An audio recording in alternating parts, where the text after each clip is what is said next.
The notification came through at 9:47 a.m. on a Tuesday. I was in the middle of reviewing Q3 projections when my phone buzzed with the family group chat. 23 members. Everyone from my parents down to distant cousins who only showed up for major holidays. Marcus, my brother, Memorial Day barbecue at mom and dad's. Everyone's invited. Gonna be epic. Amanda's handling all the food. Party popper. The responses came flooding in immediately. Mom, can't wait. Dad, I'll handle the grill. Aunt Sharon, we'll bring drinks. Cousin Jennifer, count us in. I smiled, mentally checking my calendar. Memorial Day weekend was open. It had been months since I'd seen everyone. Between work and everything else, family gatherings had become rare. I was about to type a response when another message came through. Marcus, actually, quick update. Amanda and I talked. We're keeping it to people who, fit the vibe. So Sarah, don't worry about coming. My new wife says you'll make the whole party stink. No offense. Just being real. I stared at the screen.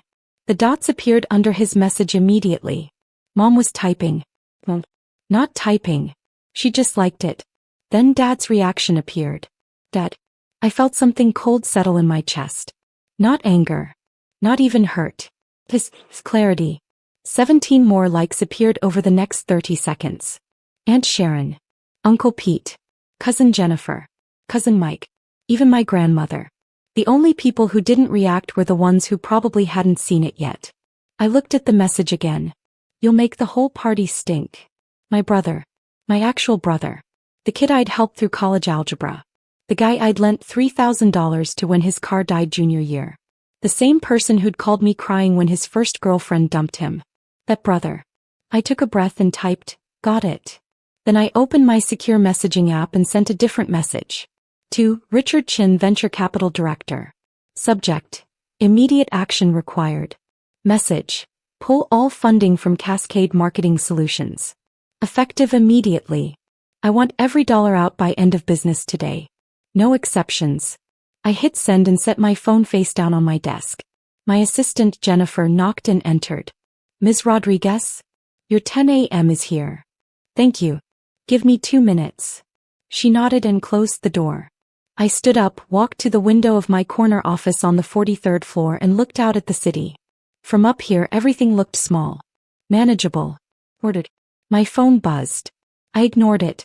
It buzzed again. And again. And again. I let it buzz. Here's what my family knew about me. I worked in business stuff. That's literally how my mother described it to people. Sarah does business stuff. Something with computers, I think. They knew I had an apartment in the city. They knew I drove a modest Honda Civic. They knew I wore plain clothes and didn't show up to things dripping in jewelry. What they didn't know, I was the founder and CEO of Vertex Capital Group, a venture capital firm that managed $840 million in assets. What they really didn't know, I was the anonymous investor behind 18 different companies, including Cascade Marketing Solutions, the startup that my brother's wife, Amanda, had been building for the past 14 months. I'd met Amanda exactly twice. Once at Marcus's engagement party, where she'd spent 20 minutes talking about her revolutionary marketing platform and how she was disrupting the industry. She'd been charming, enthusiastic, full of ideas. The second time was at their wedding where she'd barely acknowledged me. I was seated at table 12 near the back with relatives I'd never met. But I'd heard about Amanda plenty through my brother. How smart she was. How ambitious. How she'd graduated from Wharton. How her startup was going to be the next big thing. 3 months after their wedding, an anonymous funding proposal had landed on my desk. Cascade Marketing Solutions was seeking seed funding. $2.8 million for 18 months of runway. I'd reviewed the business plan, the financials, the market analysis. It was solid. Actually solid. So I'd funded it. Through 3 layers of LLCs and investment vehicles, completely anonymously. Amanda had no idea who her primary investor was. My phone was still buzzing. I finally picked it up. 47 notifications. I scrolled through them. Richard Chin, confirmed. All funds being withdrawn from Cascade Marketing Solutions effective immediately. They'll receive official notice within the hour. Marcus, Sarah, why aren't you responding? Marcus, don't be dramatic. Marcus, it's just a barbecue. Unknown number. Hi, this is Amanda Rodriguez. I got your number from Marcus. We need to talk. Urgent. Please call me. Mom, Sarah, your brother didn't mean it that way. Unknown number. This is Amanda again. Please call me. Something happened with my company. It's an emergency. Marcus, Amanda is freaking out about something with her business. Do you know anything about investment stuff? She needs help. I set the phone down again. Jennifer buzzed through the intercom. Ms. Rodriguez? Amanda Rodriguez is here. She doesn't have an appointment, but she says it's urgent. Is quite insistent. I checked my watch. 10:15 a.m. Fast. Send her in. Amanda Rodriguez looked different than she had at the wedding. Her Wharton confidence had been replaced with something that looked like panic barely held in check. She walked into my office in designer jeans and a blazer, carrying a leather tote that probably cost more than most people's monthly rent. Her eyes scanned the space, the floor-to-ceiling windows, the modern furniture, the awards on the credenza, with visible confusion. Sarah, she said. What are you doing here? I gestured to the chair across from my desk. I work here. Please sit down. She remained standing. I don't understand. Marcus said you did some kind of administrative work. This is the executive floor. Yes. Sarah, I don't have time for this. I need help. My company just lost its primary investor. $2.8 million gone. Just like that. They withdrew everything this morning. I'm trying to reach the investment firm, but they won't tell me anything. I thought maybe you knew someone or, I don't know. Marcus said you worked in business and I'm desperate. I sat down at my desk and opened my laptop. What's the name of your company again? Cascade Marketing Solutions. I typed for a moment, then turned the screen toward her. It showed the withdrawal authorization, time-stamped 9:51 a.m. Her face went white. Why do you have access to that? Because I authorized it. She stared at me. What? I'm the anonymous investor who funded your company, Amanda. Or rather, I was. As of this morning, I've withdrawn all funding. She grabbed the edge of my desk. That's not possible. The investor is a firm called Vertex Capital Group. That's my firm. I'm the CEO and primary managing partner. Amanda's mouth opened and closed. No words came out. I continued. Your business plan was excellent, by the way. Your execution over the past 14 months has been even better. You're 3 weeks ahead of schedule on your development timeline, and your customer acquisition cost is 23% below projections. I've been very impressed. Then why? She whispered. Why would you pull the funding? I picked up my phone and opened the family group chat. I turned it toward her. She read Marcus's message. Read the reactions. Read my 2-word response. Oh my God, she breathed. I invest in people, Amanda. People I believe in. People I can trust. People who understand that character matters. I closed my laptop. This morning I learned something important about your character. No. She was shaking her head rapidly. That was Marcus's message. I didn't write that. But you said it to him. He quoted you directly. My new wife says you'll make the whole party stink. Her face flushed red. We were joking around. It was just, we were planning the barbecue and there were so many people coming and I said something stupid without thinking. I didn't mean it like that. I didn't think he'd post it. But you did say it. Yes, but. And you didn't correct him when he posted it. You didn't message the group to clarify. You didn't reach out to me privately to apologize. I didn't see the group chat until an hour ago. I was in meetings all morning. I stood up. Here's what's going to happen, Amanda. You have until 5 p.m. today to remove your personal belongings from the Cascade offices. The company lease is in my name through one of my holdings. That lease terminates at midnight tonight. You can't do this. I absolutely can. Check your funding agreement. Section 7, Clause 3. The investor reserves the right to withdraw funding for any reason with 24 hours notice. You received notice at 9:51 a.m.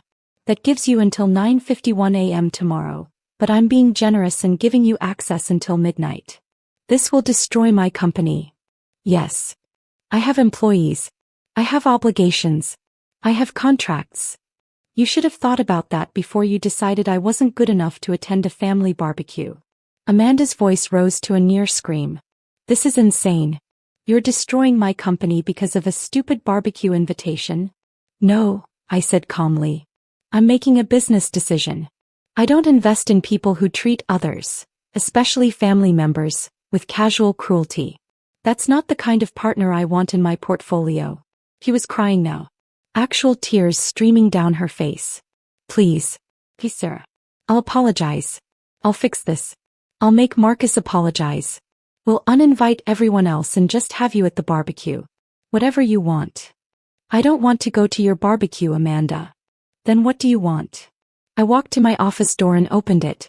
I want you to understand that actions have consequences. And I want you out of my office. She stood there trembling. You're a monster. No. I'm just someone who learned a long time ago that you teach people how to treat you. Now if you'll excuse me, I have an 11 a.m. call. She grabbed her bag and walked to the door. She stopped in the doorway and turned back. Marcus was right about you, she said, venom in her voice. You're a problem. You're bitter and jealous and... Jennifer, I called to my assistant. Please escort Ms. Rodriguez to the elevators. Amanda left, her heels clicking angry staccato beats down the hallway. I closed the door and returned to my desk. My phone buzzed. Marcus, what the hell did you do? I silenced my phone and returned to my Q3 projections. The messages didn't stop. By noon, I had 247 unread messages in the family group chat. By 2 p.m., my voicemail was full. By 4 p.m., my mother was in my lobby. Jennifer buzzed through. Your mother is here. She seems upset. Send her up. My mother had never been to my office. She didn't even know the name of my company. For all she knew, I was a mid-level manager somewhere. The expression on her face when she walked off the elevator, when she saw the Vertex Capital Group logo on the wall, when the receptionist greeted me as Ms. Rodriguez, when she followed Jennifer down the executive corridor, was almost worth the price of admission. She entered my office in silence. I gestured to the chair. Mom. She sat down slowly, looking around the office like she'd entered an alternate dimension. Sarah, what is this? This is where I work. You're a secretary here? I'm the CO. She blinked. That's not possible. I pulled up the company website and turned my laptop toward her. There was my photo under leadership team. Sarah Rodriguez, founder and CEO. She stared at it for a long moment. I don't understand. You drive a Honda Civic. I like Honda Civics. They're reliable. You live in that small apartment. It's rent-controlled and close to the office. Very convenient. You never said, you never told us. You never asked, Mom. Every time I tried to talk about work, Dad would change the subject. Marcus would make jokes about me being too boring. You'd tell people I did business stuff with computers. After a while, I stopped trying. She was quiet for a moment. Then, Amanda is devastated. I'm sure she is. Her company is ruined. She might have to declare bankruptcy. That's unfortunate. Sarah, you can't do this to family. I leaned back in my chair. Mom, let me ask you something. Why did you like Marcus's message this morning? She looked confused. What message? I showed her the group chat on my phone. She read it and her face went pale. I didn't read it carefully. I was at the grocery store. I just saw Marcus posted about the barbecue and hit like. I didn't see what he said about you. What about Dad? I don't know. You'll have to ask him. And the other 17 people who liked it? She had no answer for that. Here's what I learned this morning, Mom. When my brother publicly insulted me, told me I wasn't welcome at a family event, and said I would make the whole party stink, 23 family members saw that message. 17 of them liked it. 4 of them didn't react. Only 2 people, Cousin Rachel and Uncle Tom, messaged me privately to say that was wrong. People just hit like without thinking. Exactly. They don't think. They don't think about how their actions affect other people. They don't think about the message they're sending. They just click like and move on. I stood up. Amanda didn't think before she said I'd make the party stink. Marcus didn't think before he posted it publicly. You didn't think before you liked it. And now you're all surprised that there are consequences. But destroying her company. I made a business decision, Mom. I withdrew my investment from a company run by someone who demonstrated poor judgment and questionable character. That's not revenge. That's just good business. She's your sister-in-law. She's someone who decided I wasn't good enough to attend a barbecue. Why would I want to be in business with someone like that? My mother stood up, her face hardening. Your father was right. You've always been difficult. Difficult. Right. I walked to the door. When you see Dad, let him know that the $50,000 anonymous donation that saved his Rotary Club's community center last year, that was from me. That scholarship fund that paid for Marcus's last 2 years of college when Dad lost his job, also me. The lucky break that got Aunt Sharon's medical bills reduced by 90%? I made a phone call. The coincidence that Uncle Pete got hired at his current company right after his wife got sick? I'm on their board. She stared at me. I've been helping this family for 15 years, Mom. Quietly. Anonymously. Because I could and because I thought that's what family did. But difficult people don't do things like that, do they? Her eyes were filling with tears. Sarah. I think you should go. She left without another word. The Memorial Day barbecue happened without me. I spent the long weekend at a spa resort upstate with my phone on airplane mode. When I turned it back on Tuesday morning, I had 847 notifications. I scrolled through the highlights. The barbecue had apparently been a disaster. Amanda had shown up in tears and spent the whole day on her phone trying to find emergency investors. Marcus had been in a mood, according to multiple accounts. Several people had asked where I was. Apparently, cousin Rachel, one of the 2 people who'd messaged me privately, had stood up during dinner and asked why I wasn't there. Marcus had apparently said, because she wasn't invited. Rachel had apparently replied, why not? And then someone had shown her the group chat message. According to Uncle Tom's text, all hell broke loose. Aunt Sharon had apparently demanded to know why Marcus had said something so cruel. Marcus had tried to blame Amanda. Amanda had screamed at Marcus. My mother had cried. My father had tried to defend Marcus. Rachel had called them all out for liking the message. The barbecue had ended early with multiple people leaving angry. There were 23 missed calls from Marcus. 14 from Amanda. 8 from my mother. 3 from my father. And 1 from my grandmother that just said, call me. I called my grandmother. Sarah, she said when she answered. Thank God. Are you all right? I'm fine, Grandma. I heard what happened. I've been in Tampa visiting your aunt, so I didn't see any of this until yesterday. I'm so sorry, sweetheart. It's okay. It's not okay. What your brother did was cruel. What everyone else did by liking it was worse. She paused. Your mother told me about your office. About your company. Ah. Why didn't you tell us? Would it have mattered? She was quiet for a long moment. Probably not. And that's the real problem, isn't it? I didn't answer. For what it's worth, Grandma continued, I'm proud of you. I'm proud of what you've built. And I'm proud that you stood up for yourself. Thanks, Grandma. But Sarah, what you did to Amanda's company, that was harsh. It was business. Was it? I looked out my office window. She treated me like I was worthless, Grandma. Like I was so beneath her that my presence would literally stink up her party. And everyone just accepted that. Agreed with it. Liked it. I know. So yes, I pulled my investment. Because I don't want to be in business with people who think that's acceptable. That's fair, Grandma said. But what now? What do you mean? I mean, what happens next? You've made your point. You've shown them all who you really are. You've taught them a lesson about consequences. But Sarah, you still have to live with these people being your family. Do I? Yes. Whether you like it or not, they're still your family. Marcus is still your brother. Your parents are still your parents. She sighed. I'm not saying you have to forgive them.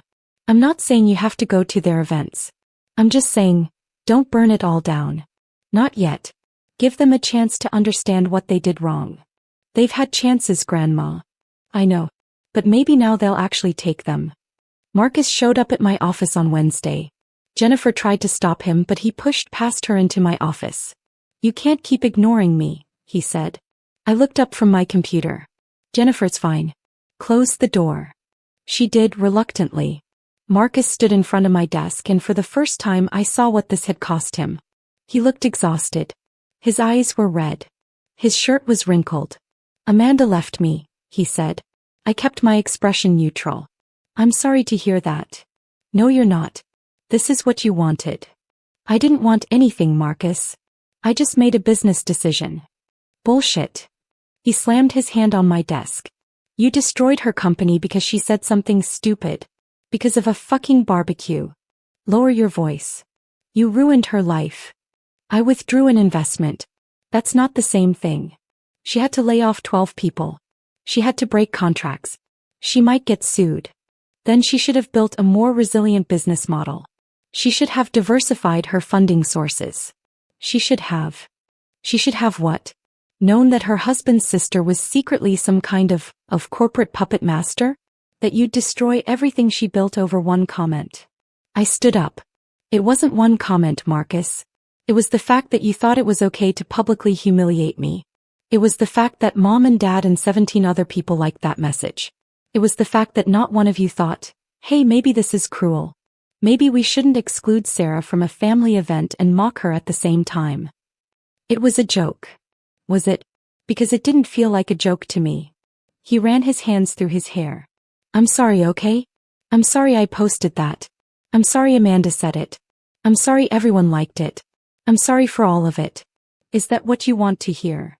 "What I want, Marcus, is for you to understand why I did what I did. Because you're petty and vindictive? Because I'm done being treated like I don't matter." That stopped him. I continued, "I've spent 15 years helping this family. Quietly. Anonymously. I've paid for things, fixed things, opened doors, made calls. I've done it all without asking for credit or recognition. But apparently that didn't earn me basic respect. It didn't earn me the right to be treated like a valued member of this family. So when I finally stood up for myself, when I finally said, no, I won't accept being treated like this, you're calling me petty." "Sarah, do you know why I never told anyone about my company?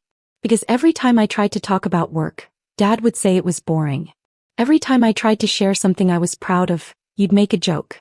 Every time I wore something nice or did something for myself, Mom would make a comment about me putting on airs. So I stopped trying. I kept my life separate. I drove my Honda and lived in my small apartment and kept my mouth shut." Marcus sank into the chair. "I didn't know. You didn't ask." We sat in silence for a moment. Finally Marcus said, "Amanda's parents are helping her. She might be able to salvage something." "Good. She wants me to ask you to reconsider." "No. Sarah." "No, Marcus. That bridge is burned. I will never do business with Amanda, and I will never invest in her companies. She's on her own."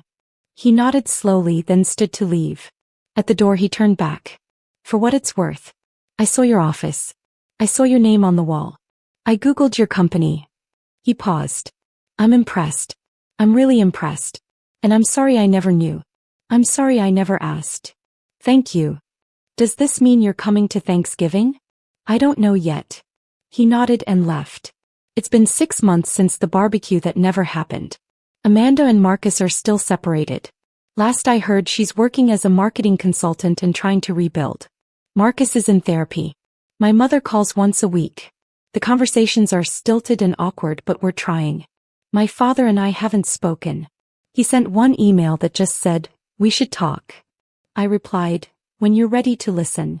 He hasn't responded. The family group chat still exists, but it's mostly quiet now. People post occasionally, birthday announcements, holiday photos, but the casual cruelty is gone. Everyone's more careful. Cousin Rachel and I have gotten close. She's the only one who really understood. Grandma still calls every Sunday. Last week I got an invitation. Thanksgiving at my parents' house. Handwritten. Addressed to me specifically. We would be honored if you would join us. I haven't responded yet. My therapist says I should go if I want to, but only if it's truly what I want. Not out of obligation. Not out of guilt. Not because they've suffered enough. Only if I want to. I'm still deciding. Because here's what I've learned. Family is supposed to be the people who see you. Who value you. Who would never publicly humiliate you and expect you to just take it. And if your biological family can't do that, maybe you need to build a different kind of family. Maybe that's what I've been doing all along. Building something real, something valuable, something strong without needing their permission or their approval. My company is thriving. My investments are solid. My life is exactly what I built it to be. And if they want to be part of that, they're going to have to earn it. One real conversation at a time. One genuine apology at a time. One moment of actual respect at a time. Because I'm done making it easy for them. I'm done being the person they can ignore, mock, and exclude without consequence. I'm Sarah Rodriguez. I'm the CEO of Vertex Capital Group. I manage $840 million in assets. I've built something extraordinary. And if they can't see that, can't value that, can't treat me with basic human dignity, then they don't deserve a seat at my table. Even if it is just a Memorial Day barbecue.